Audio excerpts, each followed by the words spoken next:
नाग पंचमी।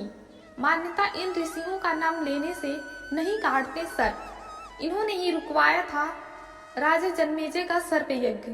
सावन के शुक्ल पक्ष की पंचमी तिथि को नाग पंचमी का पर्व मनाया जाता है। इस बार ये पर्व 13 अगस्त शुक्रवार को है। हमारे धर्म ग्रंथों में नागों की उत्पत्ति से लेकर अन्य कई सारी विस्तार पूर्वक बताई गई है। महाभारत के प्रथम अध्याय में सर्प यज्ञ का वर्णन आता है। उसके अनुसार जब राजा जन्मेजय ने सर्प यज्ञ किया तो दूर दूर तक बलशाली आकर अग्नि कुंड में गिरने लगी। तब एक मुनि पुत्र ने वहां आकर जन्मेजय को प्रसन्न कर उस यज्ञ को रुकवा दिया। वे मुनि थे नागों की बहन जगतकारु मनसा के पुत्र आस्तिक, उज्जैन।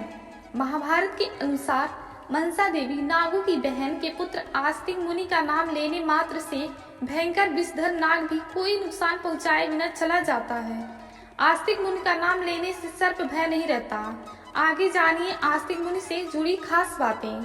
नागों की माता ने दिया था भस्म होने का श्राप। एक बार नागों की माता क्रतु ने किसी बात पर क्रोधित होकर नागों को श्राप दिया कि राजा जन्मेजय जब सर्प यज्ञ करेंगे तो उसी समय तुम सब भस्म हो जाओगे।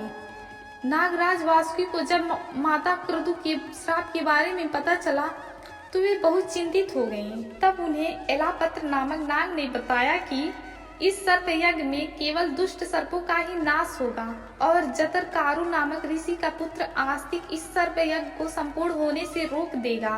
जतरकारु ऋषि से ही सर्पों की बहन मनसा देवी का विवाह होगा। यह सुनकर वासुकी को संतोष हुआ। आइए जानते हैं जन्मेजय ने क्यों किया नागदाह यज्ञ। समय आने पर नागराज वासुकी ने अपनी बहन का विवाह ऋषि जतरकारु से करवा दिया। कुछ समय बाद मनसा देवी को एक पुत्र हुआ। इसका नाम आस्तिक रखा गया। यह बालक नागराज वासुकी के घर पर पला। च्यवन ऋषि ने इस बालक को वेदों का ज्ञान दिया।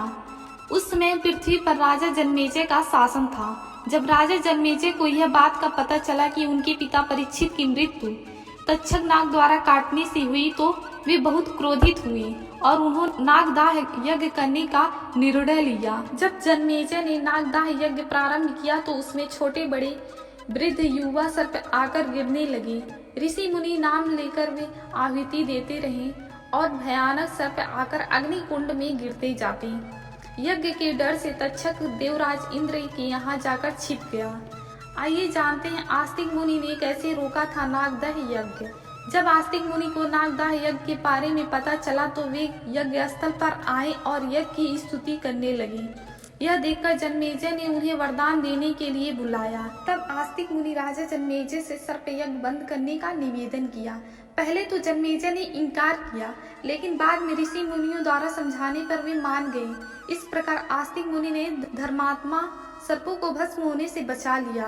धर्म ग्रंथों के अनुसार सर्प भय के समय जो भी व्यक्ति आस्तिक मुनि का नाम लेता है सर्प उन्हें नहीं काटते। वीडियो पसंद आए तो प्लीज सब्सक्राइब कीजिए। धन्यवाद।